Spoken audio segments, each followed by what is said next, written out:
নমস্কার, দেখছি রিপাবলিক বাংলা। সঙ্গে রয়েছে আমি স্বর্ণালী, আমার সঙ্গে রয়েছেন শুভ্রাংশু চ্যাটার্জিও। আজ যে স্পেশাল সেগমেন্টটা নিয়ে আমরা কথা বলছি, সেই সেগমেন্টটা নিঃসন্দেহে আপনারা বুঝতেই পারছেন, গোটা বিশ্বের হিন্দুরা একজোট হচ্ছে। কারণ বিভিন্ন প্রান্তে একটার পর একটা ঘটনা সামনে আসছে। বিশেষত এই মুহূর্তে বাংলাদেশে যা চলছে তা বিশ্বের কোনো প্রান্তের শিক্ষিত হিন্দুর পক্ষে মেনে নেওয়া সম্ভব নয়। প্রত্যেক মুহূর্তে সেখানে হিন্দুদের উপর নির্যাতন বাড়ছে, মানসিক শারীরিক নিগ্রহ হচ্ছে এবং কোথাও হিন্দুদের অস্তিত্বটাই সেখান থেকে শেষ করে দেওয়ার প্রচেষ্টা চলছে। একদিন ধরে নয়, দীর্ঘদিন ধরে। এমন নয় যে আজকে রাতারাতি হলো, এর আগে থেকেই কোথাও এর বীজ বপন করা হয়েছিল। অনেক বছর ধরে একটু একটু করে চলেছে। বাংলাদেশের ইতিহাস, তার স্বাধীনতা, সেটুকু পর্যন্ত নষ্ট করে ফেলা হচ্ছে। আর এখন সেখানকার হিন্দুরা না পারছেন থাকতে, না পারছেন নিজেদের ধর্মাচরণ রাখতে, এবং তাদের প্রত্যেক দিন তাদের উপর যে অত্যাচার চলছে তা নিয়ে গ্লোবালি গোটা পৃথিবীর বিভিন্ন প্রান্ত থেকে বাংলাদেশের মানুষ যারা হিন্দু এবং আরও অনেকে একসঙ্গে কাঁধে কাঁধ মিলিয়ে লড়াই করছেন। কারণ এই দেশে যদি এই পরিণতি হয় তাহলে আস্তে আস্তে হিন্দু অস্তিত্বটাই সংকটে চলে আসবে। কোথায় যাবেন তারা? বিভিন্ন বিদেশের প্রান্ত থেকে আমরা দেখেছি গ্লোবাল যে হিন্দু কোয়ালিশন সেটা তৈরি হয়েছে, একটা সনাতনী সংসদ তৈরি হয়েছে, যারা একে অপরের সঙ্গে কাঁধে কাঁধ মিলিয়ে লড়ছেন। কেউ বাংলাদেশের, কেউ রয়েছেন কানাডায়, কেউ বাংলাদেশের, কেউ রয়েছেন আমেরিকায়, কেউ ব্রিটেনে। তারা একজোট হয়েছেন, একটা গ্লোবাল প্ল্যাটফর্ম তৈরি হয়েছে। এবং ঘটনাচক্রে আজ রিপাবলিক বাংলা স্টুডিওতে এরকমই একটা গ্লোবাল প্ল্যাটফর্মের প্রতিনিধিরা, মানবাধিকার কর্মীরা আমাদের সঙ্গে রয়েছেন, যারা এই মুহূর্তে ভারতে এসছেন ভারত সরকারের সঙ্গে কথা বলার জন্য, সমাধান সূত্র খোঁজার জন্য এবং তাদের বেশ কিছু নিজস্ব আবেদন করার জন্য। আমি এক এক করে আলাপ করে এই মুহূর্তে আমার পাশে রয়েছেন ব্রিটেন থেকে এসছেন, সেখানকার লেবার পার্টির বর্তমান কাউন্সিলরও বটেন এবং ঘটনাচক্রে জন্মসূত্রে বাংলাদেশের মানুষও বটে। আমাদের সঙ্গে রয়েছেন পুষ্পিতা গুপ্ত।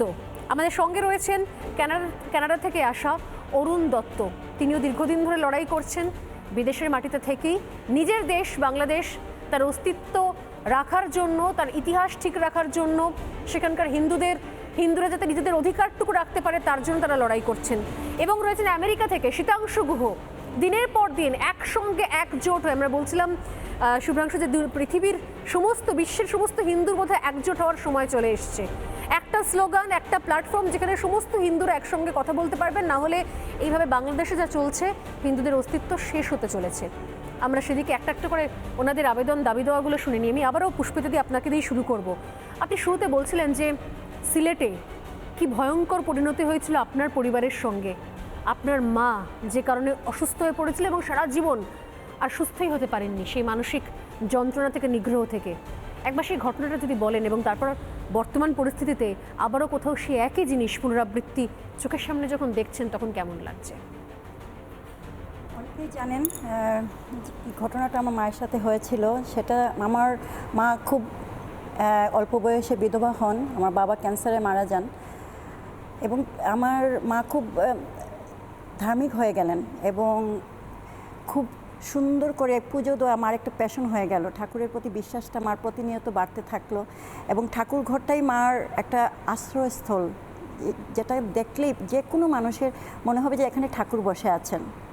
মা জগৎবন্ধু সুন্দরের শিষ্য ছিলেন এবং একদিন সকালে মা ভোরবেলা উঠে ফুল তুলতে যেতেন পাশের বাড়িতে, সব জায়গা থেকে ফুল নিয়ে আসতেন সাজি ভর্তি করে। এসে দেখলেন ওনার ঠাকুরঘরের জানালা ভেঙে কেউ বা কারা গরুর মাংস ছিটিয়ে দিয়েছে। সেটা দেখে মার স্ট্রোক হয়েছিল এবং আমি সেটা উইটনেস ছিলাম। আমার বয়স অনেক কম ছিল, দিদিরা পড়াশোনার জন্য শহরে ছিল। আমি মার সেই কষ্টটা নিজের চোখের সামনে দেখেছি এবং যখন মা অসুস্থ ছিলেন, মার যখন স্ট্রোক হলো, মা কিন্তু বিশ্বাস করতে পারছিলেন না যে এটা কোনো প্রতিবেশী বা কেউ হিংসা করে বা কেউ তাকে ঘৃণা করে এই কাজটা করতে পারে। কারণ আমার মা যে কোনো কারোর বিপদ হলেই মা দৌড়িয়ে যেতেন। সে হিন্দু, মুসলিম, খ্রিস্টান, যে কারোর বিপদ হোক মা সবার আগে সবার পাশে দৌড়ায় যেতেন। সো মা পরবর্তীতে যদিও ক্যান্সারে মারা গেছেন, কিন্তু মার মনে যে কষ্টটা ছিল, মার মনের বিশ্বাস ছিল যে ঠাকুর ওনাকে কোনো রকম একটা শাস্তি দিয়েছেন।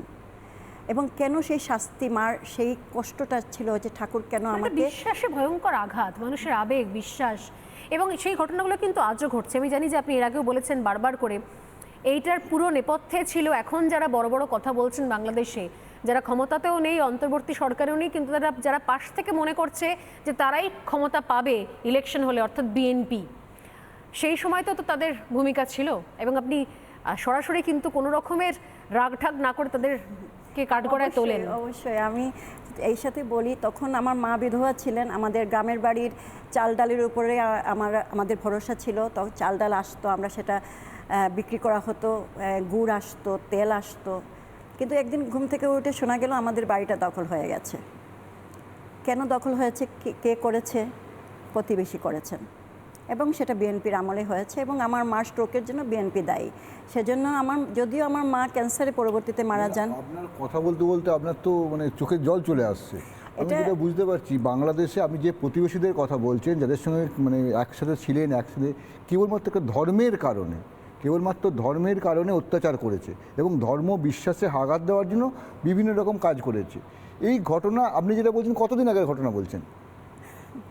আমি বলছি 30 বছর আগের কথা। 30 বছর আগে। এই 30 বছর পেরিয়ে যখন আজকে দেখছেন একই ঘটনা ঘটছে, একটুও কি বদল হলো না? একটু বদল হলো না। এখন এই গরুর মাংস এখন আবারও সেই গরুর মাংস নিয়ে ফতোয়া হয়েছে যে সমস্ত হোটেল রেস্টুরেন্টে গরুর মাংস রাখতেই হবে, এক্স্যাক্টলি, এমনকি হিন্দুদের রেস্টুরেন্টেও। হ্যাঁ, এই বলা হচ্ছে যাদের রেস্টুরেন্টে গরুর মাংস বিক্রি হবে না, বাধ্য করা হচ্ছে যে আপনার তাদের রেস্টুরেন্টে দোকানও চলবে না, তাদের হোটেলও বন্ধ হবে, বন্ধ করে দেওয়া হবে। এবং ফতোয়াটা এরকম শুধু মৌখিক না, তারা পোস্টার নিয়ে রাস্তায় দাঁড়িয়ে আছেন, মিডিয়ার সামনে দাঁড়িয়ে সেটা বলছেন, প্রকাশ্যে বলছেন এবং গর্বের সহিত বলছেন। আমি যেটা আজকে আমার খুব দাদা প্রশ্নটা করেছেন, যত দিন যাচ্ছে আমার কষ্টের জায়গাটা বাড়ছে। কারণ আমি জানি আমার ছোটোবেলা থেকে বড় হওয়া পর্যন্ত, যদি আমি লন্ডনে থাকি আজকে 28 বছর, আমার যে কষ্টের জায়গাটা, এরকম কষ্টের জায়গা অনেকের, বাংলাদেশের হাজারো হাজারো পুষ্পিতা, কেউ মুখ ফুটে বলতে পারছে না, তারা কান্না করছে। তাদের জীবনে যে কত কত কত রকম বিভৎস ঘটনা ঘটে যাচ্ছে প্রতিনিয়ত, মায়ের সামনে মেয়ের। এখন তো না হয় আপনি সোশ্যাল মিডিয়াতে খবরটা আসছে, আর বাংলাদেশের নতুন সরকার যারা উপদেষ্টা আছে তারা বলছে সব ভুয়ো ছড়ানো হচ্ছে। কিন্তু এতদিন তো সোশ্যাল মিডিয়াতেও আসতো না। তখন তো আপনারা যারা আরও আছেন, উনি সেটাই বলছিলেন যে মানে একের পর এক ঘটনাটা মায়ের সামনে মেয়ের। প্লিজ শেষ করে নিন। মিডিয়া কোনো কিছু কভার করছে না। এখন যে একটা গত সপ্তাহে 3-4 দিন আগের ঘটনা, যে একজন ইউনিয়ন পরিষদের মেম্বার, যে পজিশনে আমি লন্ডনে আছি, এই পজিশনটা বাংলাদেশে উনি ছিলেন, তাকে রেপ করা হয়েছে। এবং রেপ করার পরে মনে হলো যে উনি যদি কাউকে বলে ফেলেন তার নামটা, তারপরে তাকে বিষ খাইয়ে তাকে এমন অসুস্থ করলেন, এবং উনি মারা যাওয়ার আগে তার ছেলেকে বলে গেলেন যে পুরো ঘটনাটা। আপনি ভাবতে পারেন, একজন মা তার ছেলেকে, তার সন্তানকে, আমি নিজে মা, আমি জানি এই কষ্টটা একটা, এই যে সন্তানটা, মা মারা গেছেন, সে চলে গেছে ঠাকুরের কাছে, যে সন্তানটা বড় হচ্ছে, যে সন্তানটা বেঁচে থাকবে বাংলাদেশে, তার জীবনটা কেমন হবে? কারণ সে এই কষ্ট থেকে সে জীবনেও বের হতে পারবে না। আমি আমার এই কষ্ট থেকে জীবনে বের হতে পারবো না। এরকম ঘটনা হাজারো ঘটনা। আমি কথা বলছি, আপনারা সুযোগ দিয়েছেন, আমি লন্ডনে থাকছি, আমার কথা বলার সাহস আছে, কিন্তু যারা কথা বলছেন বাংলাদেশে এরকম বাকি মহিলারা তারা বলতে পারছেন না, অনেক পারছে না। আমি আগেও বলেছি যে রেপ একটা খুব একটা সাধারণ ঘটনা, এবং রেপের ঘটনাগুলো মারা বলতে পারছেন না। অনেক পরিবারে আছেন মা মেয়ে দুজনে রেপ হয়েছেন। অনেক ঘটনা আছে মেয়েকে জোরপূর্বক তুলে নেওয়া হয়েছে এবং কনভার্ট করা হয়েছে। কনভার্সন এমন কমন হয়েছে যে মা বাবা অ্যাকসেপ্ট করে নিচ্ছেন, অ্যাকসেপ্ট করতে বাধ্য হচ্ছেন। আমি যখন প্রশ্ন করি, আপনার মেয়ে যে কনভার্ট হলো, আপনার কেমন লাগছে? ওনার উত্তর, আমার মেয়ে তো বেঁচে আছে। কি অবস্থা, ভাবতেও পারি না, আমরা শুনলে অবাক লাগে, নিজেদের হাত পাকাবে যে এই অবস্থার মধ্যে রয়েছে একটা দেশ। এখানে শীতাংশুবাবু রয়েছেন, দীর্ঘদিন ধরে লড়াই করছেন। কিছুক্ষণ আগে আপনি ক্যামেরার বাইরেও বলছিলেন যে আসলে পৃথিবীর যে কোনো প্রান্তে অন্য সম্প্রদায়, মুসলিম সম্প্রদায় একরকম এক জায়গায় হয়ে যায়, হিন্দুদের সময় এসছে এবার কোথাও একসঙ্গে একটা স্লোগানে কোথাও এক হওয়ার। না হলে এইভাবে তো অস্তিত্ব সংকট হয়ে যাবে। আপনারা যে অবস্থায় দেশকে ছেড়ে চলে এসেছিলেন, এখন যখন একটার পর একটা ঘটনা শুনছেন, কি মনে হচ্ছে, কিভাবে সমাধানটা কোথায়, কিভাবে বাঁচার রাস্তা কোথায়?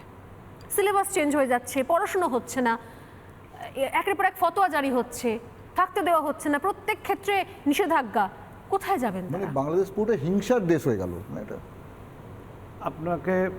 আপনাদেরকে আবারও ধন্যবাদ, আরটিভিকে আবারও ধন্যবাদ। আসলে এই কোশ্চেনে যাওয়ার আগে একটা কথা, আপনি একটা কথা বললেন একটু আগে যে নতুন সরকার। আমরা ডক্টর ইউনূসের সরকারকে সরকার মনে করছি না, this is doctor Yunus administration. কারণ এই সরকার একটি অবৈধ সরকার। আপনি যদি দেখেন এই সরকার যেই সংবিধান ধরে শপথ নিয়েছে, সেই সংবিধানে কোথাও অন্তর্বর্তী সরকারের কোনো বিধান নাই। It is just illegal government. আর একটা কথা বলতে, মিডিয়া কাভার করছে না। বাংলাদেশে মিডিয়া বলতে কিছু নেই, ইট ইজ টোটালি কন্ট্রোলড। যদিও মিডিয়াকে কাভার করতে দেওয়া হচ্ছে না কিছুই। যেখানে যে সাংবাদিক নাই তা না, আছে। আজকে কাভার করে বাড়ি গেলে সে বাড়ি পর্যন্ত যেতে পারবে না, এটা। আর পুষ্পিতা যেটা বললেন যে রেপ, লন্ডন গার্ডিয়ান 2003-এ একটি হেডিং করেছিল, rape is used as a tool in Bangladesh to drive out the Hindus. মানে সেই 71-এর আগে যেরকম খান সেনারা যেরকম মনে করতো, হ্যাঁ, রেপ শুধুমাত্র ধর্ষণ করে শেষ করে দাও। এবং পুষ্পিতা, ডোন্ট ক্রাই। না, আমি বুঝতে পারছি। আমরা অন্তত পাশে আছি। আমি জানি না যে আপনার দেশ যে অবস্থার মধ্যে রয়েছে, সেখানকার হিন্দুদের সত্যি সেটুকু সামর্থ্য আছে কিনা, ক্ষমতা আছে কিনা, যে তারা কথা বলতে পারবেন কিনা, কারণ সম্ভব না। তারা কথা বলে তারা বেঁচে থাকবেন না, নিজের সম্ভ্রম রক্ষা হবে না। আপনি বলছেন, আপনি লড়াই করছেন, আমরা ভারতীয় হিসেবে, ভারতীয় সাংবাদিক হিসেবে আপনার পাশে আছি, আপনাদের পাশে আছি। এবং এটুকু বলবো যে লড়াইটা ছাড়বেন না পুষ্পিতা, না, কোনোদিন না। এই লড়াই ছাড়বেন না, কারণ আপনার এই লড়াইয়ের জন্য বাংলাদেশের অনেক মায়েরা মেয়েরা তারা আপনি তাদের মুখপাত্র, আপনি তাদের হয়ে কথা বলছেন। নিশ্চয়ই আমি তাদের শক্তি হতে চাই, আমি তাদেরকে ভরসা দিতে চাই, আমি চোখে পানি ফেলতে চাই না, আমি শক্ত হতে চাই। কিন্তু এটা একটা জার্নি। এটা দেখেন বাংলাদেশের মা কাঁদছে, কন্যা কাঁদছে, বাংলাদেশের কি মানে একটা গোটা দেশের কি হাল, বাইরে কাঁদতে হচ্ছে যেন মাকে। কি আমি জাস্ট দুটো লাইন আপনি শুনতে চাইবো যে এত কঠিন একটা জার্নির মধ্যে অনেক সমালোচনা, অনেক বাধা বিপত্তির মধ্যে আপনাকেও পড়তে হয়েছে। আগামী দিনে লড়াইটা করবেন তো? সেই মনে জোর আছে তো? অবশ্যই। এটা তো দেখেন, আমার মা জীবন দিয়েছেন। আমার বাবা দাদুরা মুক্তিযোদ্ধা ছিলেন।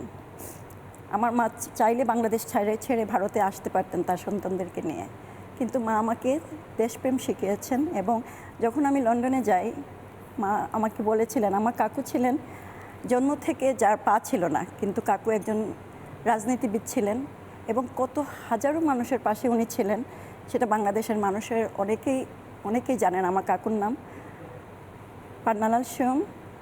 এবং আজকে রিপাবলিক টেলিভিশনের মাধ্যমে আমি সারা বিশ্বের কাছে আমার মার নামটা বলতে চাই।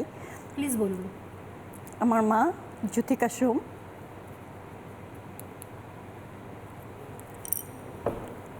প্লিজ, আমি শুধু এটুকুই বলতে চাইবো যে যারা দেশ ছেড়ে চলে গেছেন, বিদেশে রয়েছেন, এখনো পর্যন্ত লড়াই করতে চাইছেন দেশের জন্য, তারা যদি আজকে কথা বলতে গিয়ে, অভিজ্ঞতা জানাতে গিয়ে এই অবস্থার মধ্যে পড়েন, তাহলে সেই দেশে যারা রয়েছেন, যে সমস্ত হিন্দু মায়েরা মেয়েরা, তারা কি অবস্থার মধ্যে রয়েছেন। রিপাবলিক বাংলার কণ্ঠরোধ করার চেষ্টা চলছে, সেখানে টেলিকাস্ট যাতে না হয়, যাতে সেখানকার মানুষজন আমাদের খবর না দেখেন। এই মানুষদের থামাবেন কি করে? সেখানকার স্বৈরাচারী সরকার, যারা সরকারও নয় ঠিক, তারা কি করে থামাবেন? আমি একবার আসবো সিদ্ধাংশুবাবু আপনার কাছে। সমাধানটা কি বলুন তো, সলিউশন কি? আপনারা কি সলিউশন ভাবছেন বাইরে থেকে? আপনার কোশ্চেন উত্তর দেওয়ার আগে আমি দাদা বলছিলেন যে 71-এর পরে এতদিন পরে আবার এই ঘটনা কেন? কারণ একটাই, 71-এর পরাজিত শক্তি এখন ক্ষমতায়। 71-তে কারা পরাজিত হয়েছিল? কট্টর ইসলামী মৌলবাদী সরকার, আপনাদের বলি আর কি, তারা এখন ক্ষমতায় আছে, জঙ্গিরা এখন ক্ষমতায় আছে। ডক্টর ইউনূসের interim administration is run by the militant ইসলামিস্টস।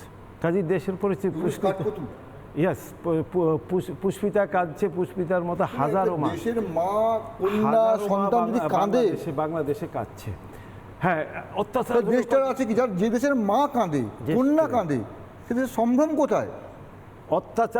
অত্যাচারের ঘটনা আপনারা সবাই জানেন। আমি এই ফাঁকে আমি অবশ্য পশ্চিমবাংলার সবাইকে আমি ধন্যবাদ জানাতে চাচ্ছি। তারা যেভাবে সোচ্চার হয়েছে, আগরতলাতেও যেভাবে তারা সোচ্চার হয়েছে, এবং পুরা বিশ্বে বাংলাদেশের হিন্দুরা যেভাবে সোচ্চার হয়েছে, সবাইকে আমি আপনাদের থ্রুতে ধন্যবাদ জানাতে চাচ্ছি।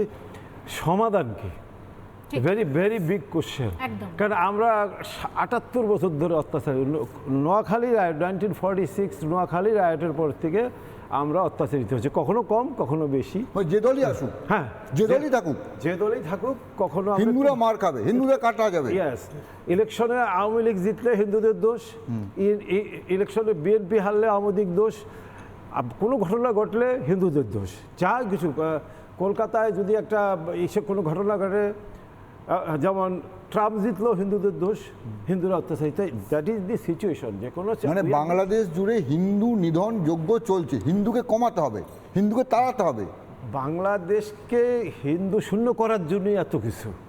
বাংলাদেশে হিন্দুরা যাতে থাকতে না পারে, এই জন্য ছলে বলে এই হিন্দু নিধন যজ্ঞ যে চলছে বাংলাদেশে, এর থেকে মুক্তি সত্যি নাই। দেখুন, আপনাদেরকে অনেক ধন্যবাদ। সমস্যা যেহেতু আছে, সমাধানও আছে। সমাধানের পথে তো হাঁটতে হবে। আগে সমস্যাটাকে কি ভাবছেন সমাধানটা কোন পথে আসবে?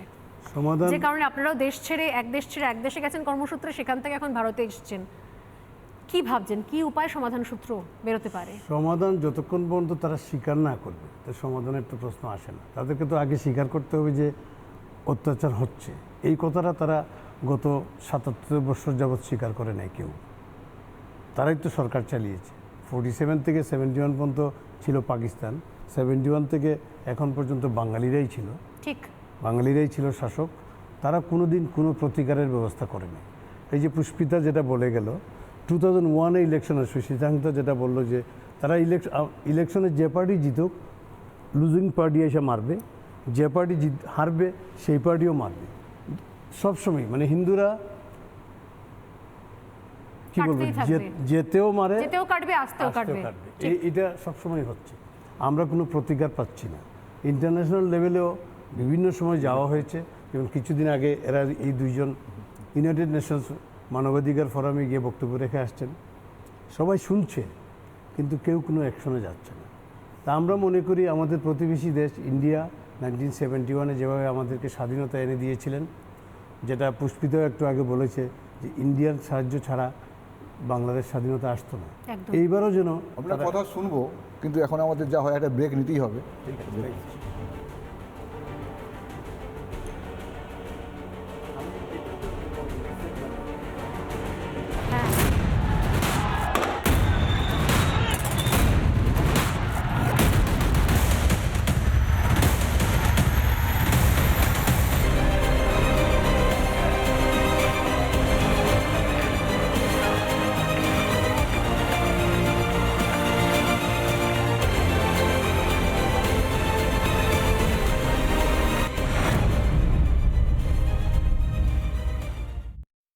নানা ধরনের কন্টেন্ট দেখার জন্য লাইক করুন, শেয়ার করুন আমাদের ফেসবুক পেজ, সাবস্ক্রাইব করুন আমাদের ইউটিউব চ্যানেল। পাশাপাশি অন্যান্য ব্রেকিং নিউজের জন্য অবশ্যই চোখ রাখুন রিপাবলিক বাংলায়।